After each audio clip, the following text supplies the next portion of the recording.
നമ്മുടെ എല്ലാ ഫ്രണ്ട്സിനും ലിജീസ് വ്ളോഗ്സിലേക്ക് സ്വാഗതം. ഇന്ന് ഞങ്ങൾക്ക് ഒരു ഹോളിഡേ കിട്ടിയ ദിവസമാണ്. അപ്പോൾ ഞാൻ ഓർത്തു ഇന്ന് കിച്ചണിലത്തെ കുക്കിങ്, ക്ലീനിങ്, അതുപോലെ കിച്ചണൊന്ന് ചെറുതായിട്ടൊന്ന് ഓർഗനൈസ് ചെയ്യണം. കുറച്ച് കാര്യങ്ങളൊക്കെ അവിടെ ഇവിടെയൊക്കെ ആയിട്ടൊക്കെ കിടക്കുന്നുണ്ട്. അപ്പോൾ അതൊക്കെ ഒന്ന് സെറ്റാക്കണം. അപ്പോൾ അങ്ങനത്തെയൊക്കെ കുറച്ച് വിശേഷങ്ങളൊക്കെ ഉൾപ്പെടുത്തിയിട്ടുള്ളൊരു വീഡിയോ ആണ് നമ്മുടെ ഇന്നത്തെ വീഡിയോ. അപ്പോൾ നമുക്ക് കിച്ചണിലേക്ക് കടന്നാലോ. അപ്പോൾ അങ്ങനെ കിച്ചണിൽ രാവിലെ ഞാൻ ബ്രേക്ക്ഫാസ്റ്റ് കാര്യങ്ങളെല്ലാം കഴിഞ്ഞപ്പോൾ കുറച്ചൊക്കെ ഒന്ന് ക്ലീനിങ് എല്ലാം ഒന്ന് തീർത്തിരുന്നു, ചെറുതായിട്ടുള്ള ക്ലീനിങ്. പിന്നെ ഇന്ന് ഉച്ചക്കാലത്തേക്ക് എനിക്കിതാ ചീര തോരൻ വെക്കണം. അപ്പോൾ ചീര ഞങ്ങൾ ലുലു മോളിൽ പോയപ്പോൾ വാങ്ങിയതാട്ടോ. അപ്പോൾ അത് ഞാൻ നല്ലപോലെ വാഷ് ചെയ്ത് വെള്ളമൊക്കെ പോകാനായിട്ട് ഇങ്ങനെ ഇവിടെ സ്ട്രെയിനറിൽ ഇങ്ങനെ വെച്ചിരിക്കുകയാണ്. നമുക്ക് റൈസ് വെക്കണം. അങ്ങനെ കുക്കിംഗ് കാര്യങ്ങളൊക്കെ നമുക്ക് ആദ്യം തന്നെ തീർക്കാം. നല്ല ഫ്രഷ് ആയിട്ടുള്ള ചീര കേട്ടോ, നല്ല അടിപൊളി ചീര. വെള്ളം ഇതിൻ്റെ ഇപ്പോഴും ഇത്തിരി ശരിക്കായിട്ട് പോയിക്കൊണ്ടിരിക്കുന്നുണ്ട്. അപ്പോൾ അത് മുഴുവൻ പോയി തീരട്ടെ. പിന്നെ ഇന്ന് ഞാൻ കറി വെക്കാൻ പോകുന്ന ഐറ്റം എന്ന് പറയുന്നത് നല്ല അടിപൊളി പച്ചമാങ്ങ കിട്ടി. ഇതും ലുലു മോളിൽ നിന്ന് തന്നെ വാങ്ങിയതാണ്. അപ്പോൾ ഇവിടെ ഞങ്ങൾക്ക് കിട്ടുമൊന്നുമില്ല കേട്ടോ. ഇപ്പോൾ പച്ചമാങ്ങയൊന്നും കിട്ടുന്ന സീസണല്ല, ഇവിടെ കിട്ടില്ല. ലുലു മോളിൽ നിന്ന് കിട്ടിയത് കുറച്ച് കോസ്റ്റ്ലിയാണ്, പക്ഷേ നല്ല മാങ്ങ കണ്ടപ്പോൾ അങ്ങനെ വാങ്ങി. അപ്പോൾ ഇത് വെച്ച് മാങ്ങക്കറി ഉണ്ടാക്കാമെന്ന് വിചാരിച്ചേക്കണം ഞാൻ. അപ്പോൾ ഇതൊന്ന് ക്ലീൻ ചെയ്തെടുക്കണം. പിന്നെ അടുത്തത് നമുക്ക് റൈസ് ഉണ്ടാക്കാനായിട്ട് അരിയൊക്കെ ഞാൻ എടുത്ത് വെച്ചിട്ടുണ്ട്. അപ്പോൾ അരി നമുക്ക് ആദ്യം തന്നെ വാഷ് ചെയ്ത് കുക്കറിലിട്ട് അത് അടുപ്പത്തേക്ക് അവിടെ വെച്ച് കഴിഞ്ഞാൽ പിന്നെ റൈസിൻ്റെ കാര്യം പിന്നെ ചിന്തിക്കേണ്ടല്ലോ. അപ്പോൾ ഇത് ആദ്യം ഒന്ന് ക്ലീൻ ചെയ്തെടുക്കട്ടെ ഞാൻ.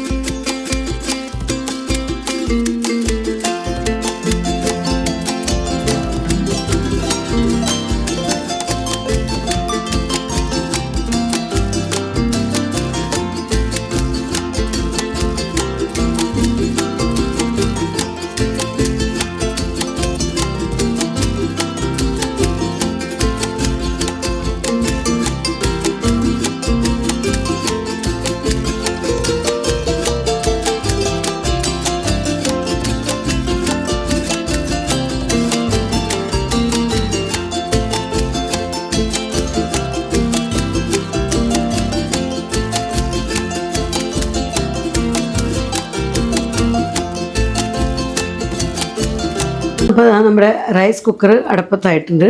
ഇനി നമുക്ക് ഇലയും കട്ട് ചെയ്തെടുക്കണം, പിന്നെ മാങ്ങ തൊണ്ട് കളഞ്ഞെടുക്കണം. അപ്പോൾ മാങ്ങയുടെ തൊണ്ടൊക്കെ ഒന്ന് കളഞ്ഞ് ഇല കട്ട് ചെയ്ത് പിന്നെ സവോള, ഇഞ്ചി, വെളുത്തുള്ളി കാര്യങ്ങളെല്ലാം അതെല്ലാം സെറ്റാക്കണം. രണ്ടിലേക്കും വേണം നമുക്ക്. അപ്പോൾ അതൊക്കെ ഒന്ന് ഇനി വേഗത്തിൽ അതിൻ്റെ വർക്കിലേക്കൊക്കെ ഒന്ന് കിടക്കട്ടെ.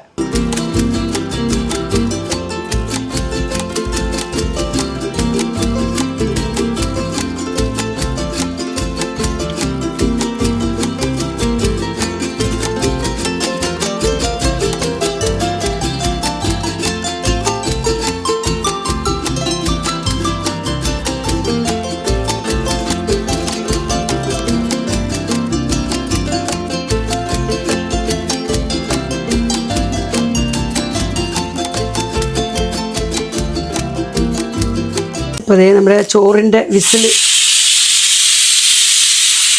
ഇപ്പോൾ ചോറിൻ്റെ വിസിൽ വന്നു കഴിഞ്ഞു. ഒറ്റ വിസിൽ വന്നാൽ മതി. UP റൈസ് ആയതുകൊണ്ട് ഒറ്റ വിസിൽ മതി. പിന്നെ ഇത് നല്ല അടിപൊളി മാങ്ങ കേട്ടോ. ഇതിനകത്ത് മാങ്ങണ്ടില്ല എന്ന് തന്നെ പറയാം, കൂടുതലും മാങ്ങ തന്നെയാണ്. ചെറുതായിട്ടുള്ളൂ മാങ്ങണ്ടി. ഈ ഒരു മാങ്ങയുടെ റേറ്റ് കേട്ടാൽ നിങ്ങൾ ഞെട്ടും. 220 രൂപയാണ് ഈ ഒറ്റ മാങ്ങയ്ക്ക്. ഞങ്ങൾക്കിവിടെ മാങ്ങയൊന്നും കിട്ടില്ല. അപ്പോൾ അതുകൊണ്ട് തന്നെ ഞങ്ങളുടെ കൂട്ടത്തിലുണ്ടായിരുന്ന എല്ലാവരും ഓരോന്നും എടുത്തു.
അപ്പോൾ അതേ നമ്മൾ മാങ്ങയൊക്കെ കട്ട് ചെയ്തെടുത്തിട്ടുണ്ട്. പിന്നെ സബോള ഞാൻ ഒരെണ്ണം കട്ട് ചെയ്തിട്ടുണ്ട്. ഇത്തിരി പച്ചമുളക്, ഒരു 3-4 പച്ചമുളക് അത് കട്ട് ചെയ്തെടുത്തിട്ടുണ്ട്. നമ്മുടെ ചീരയില അത് റെഡി ആയിട്ടുണ്ട്. പിന്നെ ഇതിലേക്ക് ഒരു 3-4 അല്ലി വെളുത്തുള്ളിയും കൂടെ വേണം. വെളുത്തുള്ളിയൊക്കെ അതാ ക്ലീൻ ചെയ്തൊക്കെ വെച്ചിട്ടുണ്ട്. അപ്പോൾ നമുക്കിനി അതിന് മുൻപായിട്ട് നമുക്ക് മാങ്ങയിൽ ഇത്തിരി ഉപ്പും മുളകും മഞ്ഞൾപ്പൊടിയൊക്കെ ഒന്ന് തിരുമ്മി വയ്ക്കണം. പിന്നെ നമുക്ക് തേങ്ങ പാല് പിഴിഞ്ഞെടുക്കണം. തേങ്ങ പാല് പിഴിഞ്ഞെടുക്കാനായിട്ട് ജാറൊക്കെ ഇവിടെ റെഡി. ഞാൻ തേങ്ങ എടുക്കട്ടെ ഫ്രിഡ്ജിൽ നിന്ന്. നമ്മൾ മാങ്ങക്കറി ഉണ്ടാക്കാനായിട്ട് തേങ്ങ പാല് പിഴിഞ്ഞിട്ടുള്ള മാങ്ങക്കറി ആയിട്ടാണ് ഉണ്ടാക്കുന്നത്. അപ്പോൾ അതിനുള്ള തേങ്ങയാണ് നമ്മൾ എടുക്കുന്നത്. പിന്നെ കുറച്ച് തേങ്ങ നമുക്ക് ചീരത്തോരനും കൂടെ വേണം. അതുകൊണ്ട് പിശുക്കി എടുക്കുന്ന ചരണ്ടിയ തേങ്ങ ആകെ ഇത്രയേ ഉള്ളൂ. പിന്നെ അതിലേക്ക് നമ്മൾ മുട്ടയും കൂടെ പൊട്ടിച്ച് ഒഴിക്കുന്നുണ്ട് ചീരത്തോരനിലേക്ക്. പിന്നെ ഇത്തിരി തേങ്ങയും കൂടെ ഇടാം. അപ്പോൾ നല്ല അടിപൊളി ടേസ്റ്റ് ആയിരിക്കും. ഇത്രയും നമുക്ക് ചീരത്തോരനായിട്ട് ഞാൻ മാറ്റി വെച്ചേക്കണ്ട.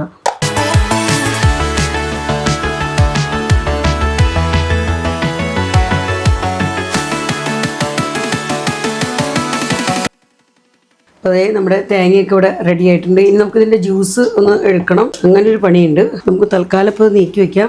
ഇവിടെ ഞാൻ എന്തേ അപ്പോഴേക്കും വെളുത്തുള്ളിയും ചതച്ചെടുത്തിട്ടുണ്ട്. ഇനി നമുക്ക് ഇതിനകത്തേക്ക് വേണ്ട ഉപ്പ്, മഞ്ഞൾപ്പൊടി, ഇത്തിരി മുളക് പൊടിയൊക്കെ ഇട്ടൊന്ന് തിരുമ്മി വയ്ക്കാം.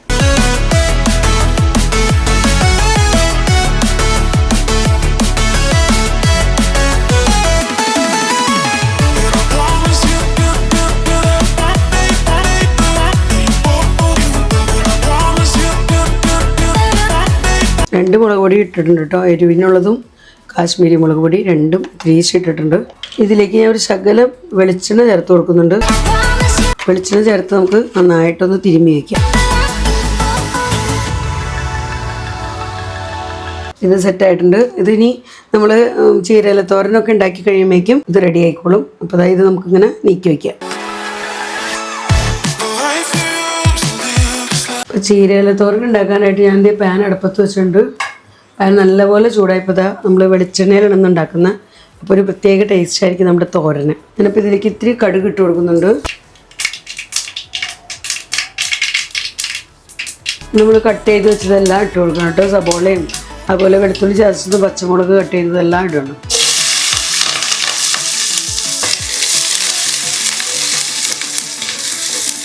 ഇതിലേക്ക് ഒരു 2 കറിവേപ്പിലയും കൂടി ഇട്ട് കൊടുക്കുന്നുണ്ട്. കറിവേപ്പില അധികം ഇല്ല, നമുക്ക് മാങ്ങയ്ക്കും വേണമല്ലോ, അതുകൊണ്ട് ഇത്തിരി ഇടുന്നുള്ളൂ. ഇപ്പോൾ സബോളയൊക്കെ ഇതാ മൂത്ത് തുടങ്ങിയിട്ടുണ്ട്. അപ്പോൾ ഞാൻ ഇതിലേക്ക് ഇത്തിരി മഞ്ഞൾപ്പൊടിയും ഉപ്പും ചേർത്ത് കൊടുക്കുന്നുണ്ട് നമ്മുടെ തോരനുള്ളത്.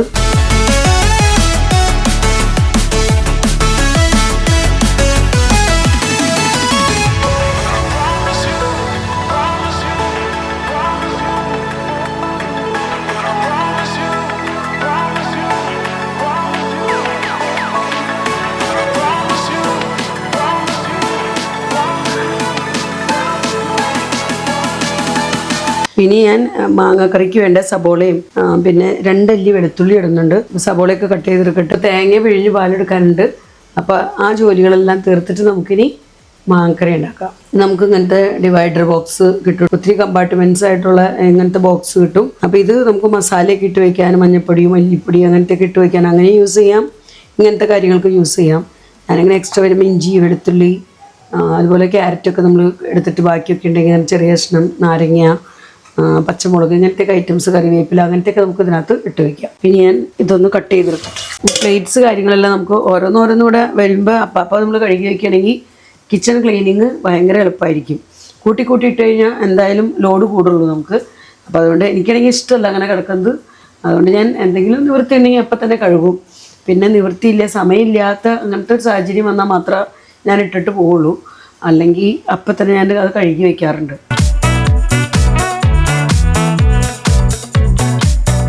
അപ്പോൾ നമ്മുടെ സെറ്റപ്പൊക്കെ അതേ ഞാൻ ചീരത്തോരൻ അവിടെ നിന്ന് ഈ അടുപ്പുമേലേക്ക് മാറ്റി വെച്ചു. കാരണം ഇവിടെയാണ് ഫ്ലെയിം കൂടുതൽ കത്തുന്ന, ഇവിടെ കുറച്ച് കുറവാണ്. അതിൻ്റെ ഉള്ളിൽ എന്തെങ്കിലും കരട് പോയിട്ടാണോ എന്നറിയില്ല. അതേ നമ്മുടെ മാങ്ങക്കറിയൊക്കെ ഇവിടെ നല്ല പോലെ തിളയ്ക്കുന്നുണ്ട്. അപ്പോൾ ഇതിലേക്ക് ഞാൻ 2ാം പാലാണ് ഒഴിച്ചേക്കണേ. 2ാം പാലൊക്കെ ഒഴിച്ച്, പാലൊക്കെ ഞാൻ പിഴിഞ്ഞെടുത്തായിരുന്നു. അപ്പോൾ 2ാം പാൽ ഒഴിച്ച് അടുപ്പത്ത് വെച്ചിരിക്കണം. അപ്പോൾ ഇത്തിരി മഞ്ഞൾപ്പൊടിയും മല്ലിപ്പൊടിയും മുളക് പൊടിയൊക്കെ വീണ്ടും നമ്മൾ ചേർത്തിട്ടുണ്ട്. നമ്മളത് കുറച്ച് നേരം ഒന്ന് ഉപ്പൊക്കെ ഇട്ട് വെച്ച സമയത്ത് ഇട്ടായിരുന്നു അതിനകത്ത്. എന്നാലും കുറച്ചും കൂടി ഞാനിപ്പോൾ അടുപ്പത്ത് വയ്ക്കാൻ സമയത്ത് കുറച്ചും കൂടി ഇട്ടിട്ടുണ്ട്. ഇത് 2ാം പാലിൽ ഇരുന്ന് കുക്കാവട്ടെ. ഇവിടെ നമുക്ക് ചീരത്തോരൻ്റെ അവസ്ഥ ഒന്ന് നോക്കാം. ചീരത്തോരൻ ഒരുവിധം നല്ലപോലെ മൊരിഞ്ഞു തുടങ്ങിയിട്ടുണ്ട്. അപ്പോൾ നമുക്ക് ഇനി ഇതിനകത്തേക്ക് വേണ്ട തേങ്ങയൊക്കെ ഈ സമയത്ത് ചേർത്ത് കൊടുക്കാം.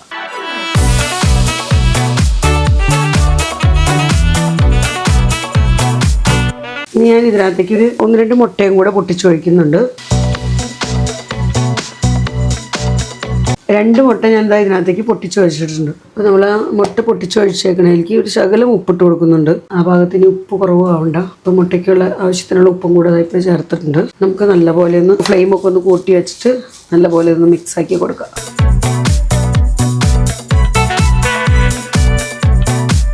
കുറച്ച് നേരം നമുക്കിനി ഇത് അടച്ചു വയ്ക്കാം. എഗ്ഗൊക്കെ ഒന്ന് നല്ലപോലെ കുക്കായി വരാനായിട്ട് നമുക്കൊന്ന് കുറച്ച് നേരത്തേക്ക് അടച്ചു വയ്ക്കാം. നമുക്ക് നമ്മുടെ മാങ്ങക്കറീനെ ഒന്നും കൂടെ ചെക്ക് ചെയ്യാം. പിന്നെ മാങ്ങക്കറി താളിച്ചൊഴിക്കാനുള്ള ചെറിയ ഉള്ളിയൊക്കെ ഒന്ന് നന്നാക്കി എടുക്കാം. നമുക്ക് നല്ല മാങ്ങ കേട്ടോ, അധികം പുളിയൊന്നും ഇല്ലാത്ത നല്ല ടേസ്റ്റുള്ള നല്ല അടിപൊളി മാങ്ങയത്. ഇവിടെ കറിവേപ്പില ചേട്ടൻ പുറത്തേക്ക് ഇറങ്ങിയപ്പോൾ മുറ്റത്തുനിന്നതാ കുറച്ച് കറിവേപ്പില പറിച്ചു കൊണ്ടുവന്നുണ്ട്. അപ്പോൾ അങ്ങനെ കറിവേപ്പില നമുക്ക് മാങ്ങക്കറി താളിക്കാനുള്ള കറിവേപ്പില കിട്ടിയിട്ടുണ്ട്. ഞാൻ ഇത്തിരി ചെറിയ ഉള്ളിയൊക്കെ ഒന്ന് തൊണ്ട് കളഞ്ഞെടുക്കട്ടെ. തൊണ്ട് കളഞ്ഞ് നമുക്ക് കട്ട് ചെയ്തെടുക്കാം. അപ്പോൾ കറിവേപ്പില ആകുമ്പോഴേക്ക് നമുക്ക് വേഗത്തിൽ തന്നെ താളിച്ചെടുക്കാം. അപ്പോൾ അതേ നമ്മുടെ ചീരത്തോരൻ ഇവിടെ റെഡി ആയിട്ടോ. അപ്പോൾ ഞാൻ ഫ്ലെയിമൊക്കെ ഓഫാക്കി വെച്ചിട്ടുണ്ട്. പിന്നെ ഇതാ ഇവിടെ മാങ്ങക്കറി ഞാൻ 1-ാം പാൽ ഇതിനകത്തേക്ക് ചേർത്ത് മാങ്ങക്കറി ഇവിടെ നല്ല സെറ്റായിട്ടുണ്ട്. അപ്പോൾ നമുക്കിനി കറി ഒന്ന് ആദ്യം താളിച്ചൊഴിക്കുക. കറി താളിച്ചൊഴിക്കാനായിട്ട് ഞാൻ വെളിച്ചെണ്ണയാണ് യൂസ് ചെയ്യുന്നത്. മാങ്ങക്കറിക്കൊക്കെ നല്ലൊരു ടേസ്റ്റ് ഉണ്ടാവുമല്ലോ നമ്മൾ വെളിച്ചെണ്ണയിൽ താളിച്ചൊഴിക്കുമ്പോൾ. ഇന്നത്തെ തോരനും അതെ മാങ്ങക്കറി അത് രണ്ടും ഞാൻ വെളിച്ചെണ്ണയിൽ ഉണ്ടാക്കിയേക്കണം. ഇത്തിരി ടേസ്റ്റ് ഒന്ന് ഹോളിഡേ സ്പെഷ്യലല്ലേ, അപ്പോൾ ഇത്തിരി ടേസ്റ്റ് കൂടുതൽ നിന്നോട്ടേ എന്ന് വെച്ച്. പിന്നെ ഇതാ ഇനി ഓയിലൊക്കെ ഇവിടെ ചൂടായിട്ടുണ്ട്. അപ്പോൾ ഇതിലേക്ക് ഞാൻ കടുക് ഇട്ട് കൊടുക്കുന്നുണ്ട്. കടുകിനോടൊപ്പം തന്നെ ഇത്തിരി ഉലുവ ഇടുന്നുണ്ട്.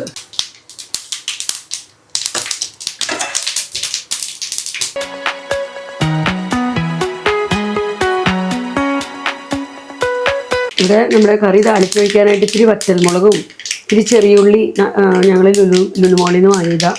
അപ്പോൾ ഇത്തിരി ചെറിയുള്ളിയും കട്ട് ചെയ്തെടുക്കുന്നുണ്ട്. പിന്നെ ഇത്തിരി കറിവേപ്പിലയും ഇതെല്ലാം കൂടി ഇട്ടിട്ട് നമുക്ക് താളിച്ചെടുക്കാം.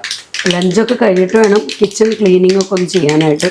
പിന്നെ ഇതാ നമ്മുടെ ഫ്രിഡ്ജിൻ്റെ സൈഡിൽ എൻ്റെ മെയിൻ ക്ലീനിങ് ഞാൻ ഉദ്ദേശിച്ചത് ഇവിടെ നിന്നും വലിയ കുഴപ്പമില്ല, ഒരുവിധം ഞാൻ ഡെയിലി ചെയ്യുന്ന സ്ഥലങ്ങളാണ്. അപ്പോൾ അതുകൊണ്ട് ഇവിടെ എനിക്ക് കാര്യമായിട്ടൊന്നും ചെയ്യാനില്ല. പക്ഷേ ഇവിടെ ഒരു നമ്മുടെ ഒരു ഓർഗനൈസർ ഒരു സ്റ്റാൻഡ് ഉണ്ട് ഇവിടെ ഫ്രിഡ്ജിൻ്റെ സൈഡിൽ വയ്ക്കുന്നത്. അപ്പോൾ ഇതെനിക്ക് മാറ്റിയിട്ട് ഇവിടെ നമ്മുടെ നോർമൽ വേറെ ഡ്രോവറായിട്ടുള്ള ഓർഗനൈസർ ഉണ്ടല്ലോ, അപ്പോൾ അത് വെക്കാമെന്ന് വിചാരിച്ചിട്ട് അതിനകത്തേക്ക് എനിക്ക് നമ്മുടെ മസാല ഐറ്റംസ് കാര്യങ്ങളെല്ലാം വെക്കണം.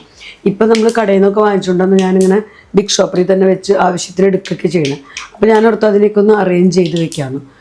അപ്പോൾ അതെല്ലാം ബിഗ് ഷോപ്പറുകളിലും പാക്കറ്റുകളിലൊക്കെ ആയിട്ടിരിക്കുകയാണ് നമ്മൾ ഷോപ്പിൽ നിന്നൊക്കെ വാങ്ങിച്ചുകൊണ്ടിരുന്ന ഐറ്റംസ്.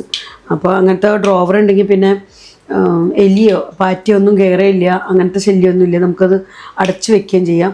അപ്പോൾ ഇവിടേക്ക് പോകാവുന്ന ചെറിയ ഒരു ഓർഗനൈസർ ഉണ്ട്. അപ്പോൾ അത് ഞാൻ ഓൺലൈനിൽ വാങ്ങിച്ചിട്ടുണ്ട്, ചെറിയൊരു ഓർഗനൈസർ. അത് വയ്ക്കാമെന്ന് വിചാരിച്ചേക്കണം. അപ്പോൾ അത് ഫുഡൊക്കെ കഴിഞ്ഞിട്ട് സ്വസ്ഥമായി ശാന്തമായി ചെയ്യണം ക്ലീനിങ് ഒക്കെ.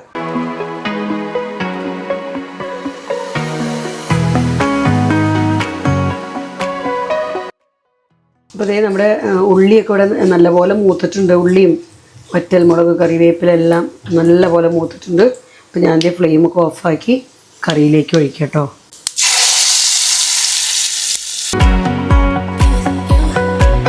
ഇനി ഞാൻ എന്താ ഈ സെയിം പാനിൽ തന്നെ പപ്പടം കൂടെ വറുക്കുന്നുണ്ട്. അപ്പോൾ പപ്പടം വറുക്കാം നമുക്ക്. നമ്മുടെ കറി സെറ്റായി.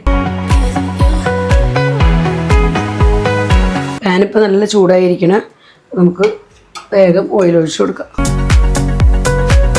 പിന്നെ നമുക്ക് പപ്പടം വറുക്കാം. അപ്പോൾ ഓയിലൊക്കെ നല്ലപോലെ ചൂടായിട്ടുണ്ട്.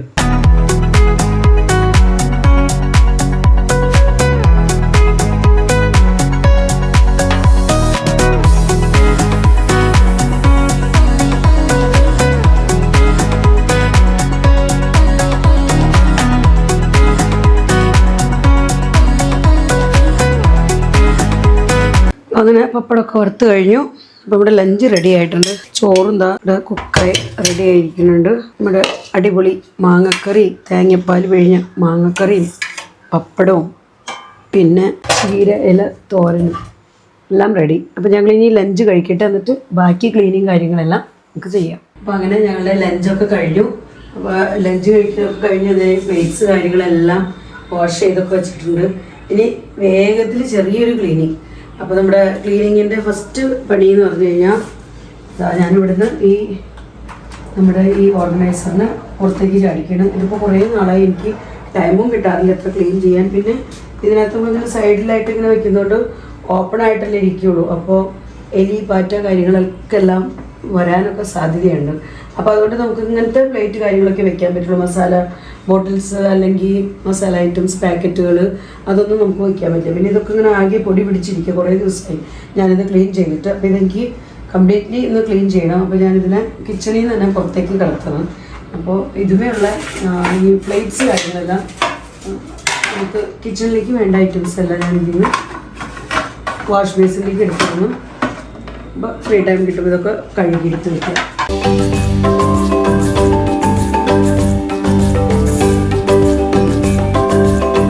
ഇവിടേക്കൊന്ന് ഇനി എനിക്ക് അടിച്ചു വാരണം. കുറച്ച് ദിവസമായല്ലോ ഇന്നത്തെ ക്ലീനിങ് എല്ലാം ചെയ്തിട്ട്, ഒരു ഡീപ്പ് ക്ലീനിങ് കിച്ചണിൽ ചെയ്തിട്ട് കുറച്ച് ദിവസമായി. പിന്നെ അവിടേക്കൊക്കെ എപ്പോഴും എൻ്റെ കൈ എത്തുന്നത് കൊണ്ട് വലിയ പ്രശ്നമില്ല. ഇവിടെയാണ് പ്രശ്നം.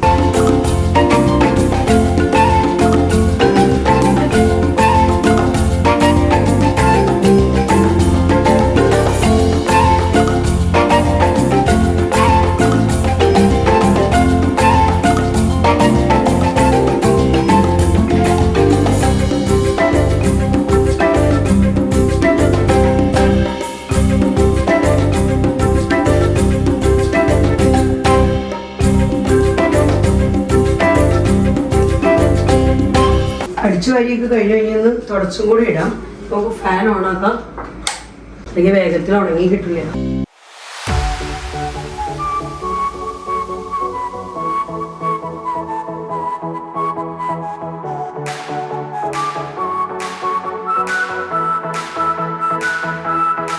നമുക്കിവിടെ ഗ്യാസ് സ്റ്റവ് ഇവിടേക്ക് ഒന്ന് തുടച്ചെടുക്കണം.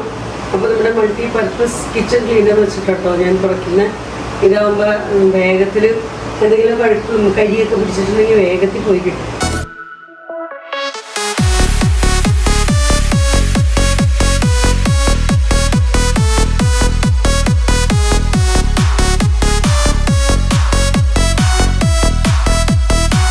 നല്ല ഷൈനിങ് കിട്ടും നമ്മൾ ഈ ഒരു ക്ലീനർ വെച്ചിട്ട് ക്ലീൻ ചെയ്യുമ്പോൾ.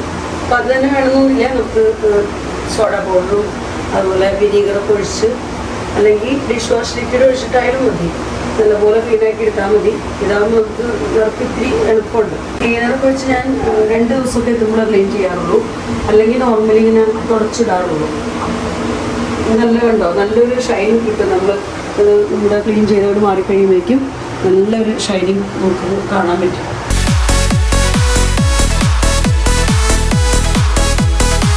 ഇവിടെ ഗ്യാസ് സ്റ്റവ് ക്ലീനിങ് കഴിഞ്ഞു. നമുക്ക് നമ്മുടെ ഈ കൗണ്ടർ ടോപ്പ് ഒന്ന് ക്ലീൻ ചെയ്തെടുക്കണം. ഇവിടെ പിന്നെ ഞാൻ ഡെയിലി ഓരോ പ്രാവശ്യം കുക്കിംഗ് കഴിയുമ്പോഴും ക്ലീൻ ചെയ്യാറുണ്ട്. അതുകൊണ്ട് പിന്നെ വലിയ ബേർഡനായിട്ട് തോന്നണില്ല. ക്ലാസ്സൊക്കെ ഉള്ള ദിവസം ക്ലാസ്സിൽ പോയി വന്നിട്ട് ഉച്ചയ്ക്ക് ലഞ്ചൊക്കെ കഴിഞ്ഞിട്ട് പ്ലേറ്റ്സ് ഒക്കെ വാഷ് ചെയ്ത് വെച്ചിട്ട് അപ്പം ഒന്ന് നല്ലപോലെ തന്നെ ക്ലീൻ ചെയ്യാറുണ്ട്.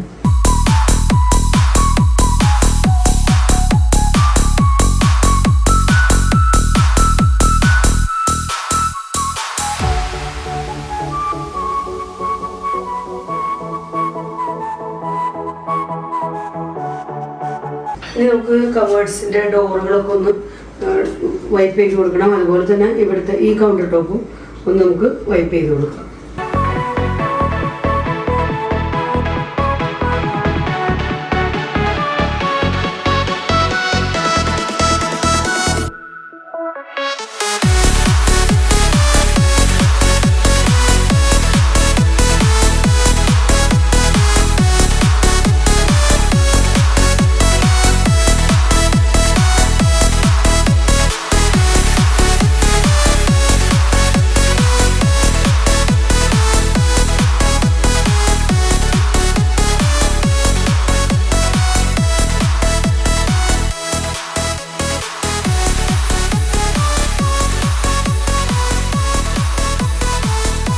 അങ്ങനെ കൗണ്ടർ ടോപ്പൊക്കെ കഴിഞ്ഞ് നമുക്ക് കബേർഡിൻ്റെ ജസ്റ്റ് ഡോറുകളൊക്കെ ഒന്ന് ക്ലീൻ ചെയ്യാം.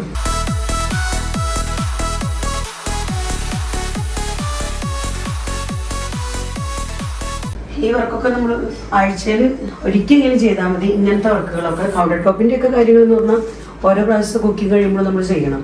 പക്ഷെ ഇത് ഇങ്ങനത്തെ വർക്കുകളൊക്കെ നമുക്കിപ്പോൾ എന്നും ചെയ്യാൻ ടൈം കിട്ടിയെന്നിരിക്കില്ല. അപ്പോൾ at least once in a week നമ്മൾ ചെയ്താൽ നമ്മുടെ കിച്ചൺ എപ്പോഴും തിളങ്ങി കിടക്കും, നല്ല അടിപൊളിയായിട്ട് കിടന്നോളും.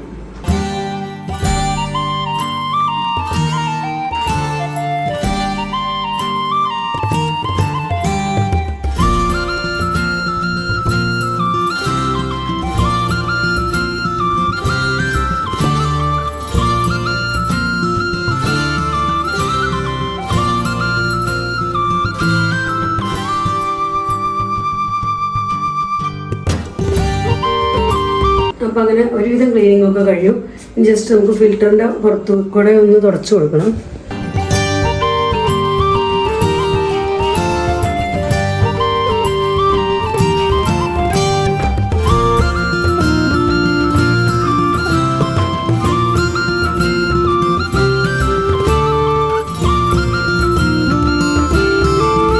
അങ്ങനെ എൻ്റെ കൊച്ചു കിച്ചൺ ക്ലീനിങ് ഒരുവിധമൊക്കെ ആയി.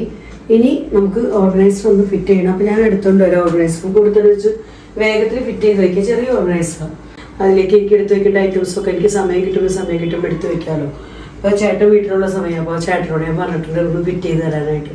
അപ്പോൾ ചേട്ടൻ ഫിറ്റ് ചെയ്ത് തരണമെങ്കിൽ എനിക്കത് അവിടേക്ക് എടുത്ത് വെക്കാൻ എളുപ്പമുണ്ട്.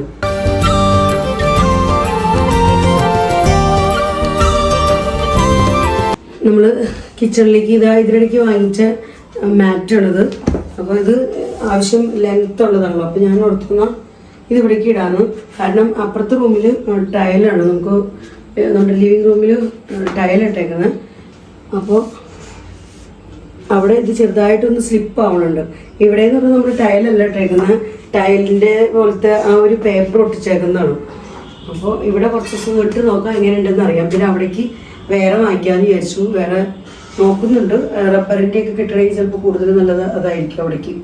അതുകൊണ്ട് ഇപ്പോൾ ഇതാണ് കിച്ചണിൽ സെറ്റ് ചെയ്തേക്കുന്നത്.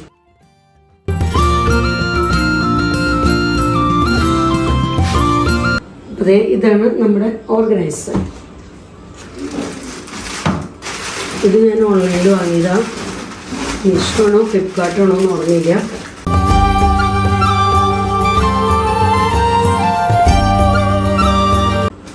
ഇത്രേ ഉള്ളൂ നമ്മുടെ സെറ്റിങ്സ്. ഇവിടെ ഇരിപ്പുണ്ട്, ഇവിടെയുണ്ട്. ഇത് നമുക്കൊന്ന് സെറ്റ് ചെയ്യണം.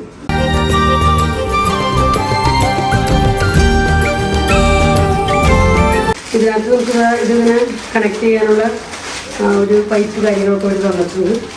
ഇത് വെച്ച് നമുക്ക് സെറ്റ് ചെയ്യാം. ഇതാണ് ഇതിൻ്റെ ടോപ്പ് പോർഷനായിട്ട് വരുന്നത്. ഇതൊക്കെ താഴത്തെ പീസുകളാണ്.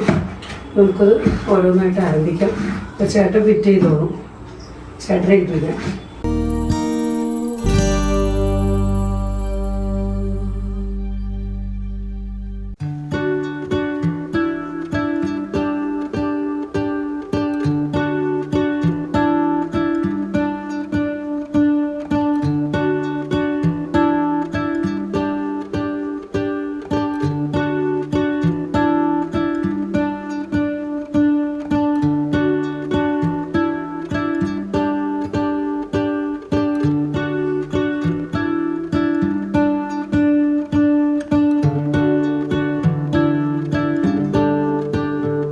കണ്ടോ, ഒത്തിരി സ്പേസ് ഉണ്ട്. നമുക്ക് ഒത്തിരി ഐറ്റംസ് വയ്ക്കാം.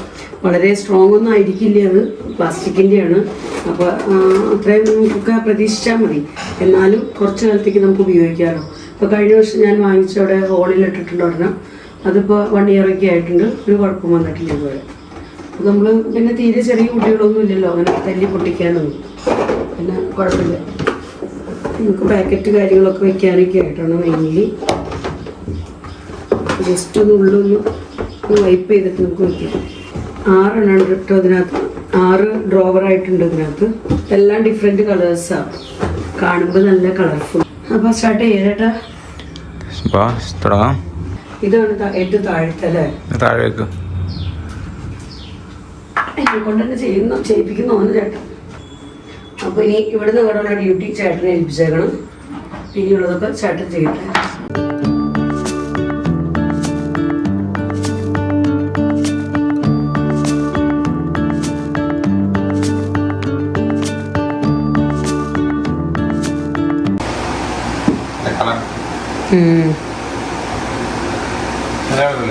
സൂപ്പറാ, എനിക്കിഷ്ടായി.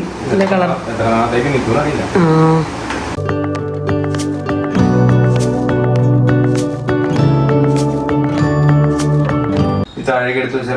താഴേക്ക് വെക്കാം. ഇനി അവിടെ നിന്ന് അങ്ങോട്ട് മുകളിലേക്ക് വെക്കാനും ബുദ്ധിമുട്ടാവും. 2 കൂടി ഉണ്ട്. 6 ഡ്രോവർ ഉണ്ട്. നല്ല കളർഫുൾ അല്ലേ ചേട്ടാ?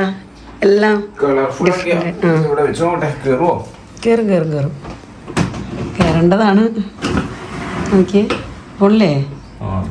Super, correct space. ഇനി അതിൻ്റെ പൈപ്പ് പിടിപ്പിക്കണമായിരിക്കും അല്ലേ? നമ്മൾ മാർക്കറ്റിൽ നിന്നൊക്കെ ഐറ്റംസൊക്കെ വാങ്ങിച്ചുകൊണ്ട് വരുമ്പോൾ ഉപ്പ്, പഞ്ചസാര, മഞ്ഞൾപ്പൊടി, മുളക് പൊടി, മല്ലിപ്പൊടി അങ്ങനെയൊക്കെയുള്ള ഐറ്റംസ്, ഗ്രോസറി ഐറ്റംസ് ഒക്കെ കൊണ്ടുവരുമ്പോൾ എന്തെങ്കിലുമൊക്കെ എക്സ്ട്രാ വന്നാൽ നമ്മളുടെ ഇവിടെ ഇട്ട് വയ്ക്കുന്ന ആ ബോട്ടിലിൽ ഇടുന്നതിനേക്കാളും കുറച്ചും കൂടെയൊക്കെ എക്സ്ട്രാ വന്നാൽ നമുക്ക് ഒക്കെ ഒന്ന് എടുത്ത് വയ്ക്കണമെങ്കിൽ ഒരു സേഫായിട്ടുള്ളൊരു ഏരിയ വേണം. അപ്പോൾ ഞാൻ ഓർത്തു ഇതാണെങ്കിൽ നമുക്ക് കൂടുതൽ നല്ലത് ഇതായിരിക്കും. പൊടിയും പിടിക്കില്ല, സേഫായി ഇരിക്കുകയും ചെയ്തോളും. അപ്പോൾ അതൊക്കെ ഓർത്തിട്ടാണ് നമ്മളിത് സെറ്റ് ചെയ്യുന്നത്. അപ്പോൾ ഇനി ഇതാ നമ്മുടെ ഫൈനൽ ഡ്രോവർ വയ്ക്കുകയാണ്. ഇതാണ് എനിക്ക് ഏറ്റവും ഇഷ്ടപ്പെട്ട കളർ, അതുകൊണ്ട് ഇതിനെ ഏറ്റവും മുകളിൽ വയ്ക്കാമെന്ന് വെച്ചു. അപ്പോൾ അങ്ങനെ നമ്മുടെ ഡ്രോവർ സെറ്റ് ചെയ്ത് തന്നിട്ടുണ്ട് ചേട്ടൻ. അടിപൊളിയല്ലേ? സൂപ്പർ. ഇതിനകത്ത് നമുക്ക് എന്ത് ഐറ്റംസ് വേണമെങ്കിലും എടുത്ത് വയ്ക്കാം. തുറന്നേ, എല്ലാം ഒന്ന് വലിച്ച് തുറന്നേ. കണ്ടോ, നല്ല ഡീപ്പാണ്. ഇഷ്ടംപോലെ സ്ഥലമുണ്ട് ഇതിനകത്ത്. ഒത്തിരി ഐറ്റംസ് വയ്ക്കുക. ഒത്തിരി കോസ്റ്റ്ലി അല്ലാനും ഇതിൻ്റെ റേറ്റ് വരുന്നത് 400 സംതിങ് ആണ്. അപ്പോൾ 500 രൂപയ്ക്ക് താഴെയുള്ളൊരു ഐറ്റം ഉള്ളൂ. അങ്ങനെ വലിയ കോസ്റ്റ്ലി എന്നൊന്നും പറയാൻ പറ്റില്ല. വെച്ചോ. എനിക്കിനി അതിനകത്തേക്ക് ഐറ്റംസൊക്കെ വെക്കണം. ഇപ്പോൾ കുറച്ച് വേണമെങ്കിൽ ഇങ്ങോട്ട് തള്ളി വെച്ചോ.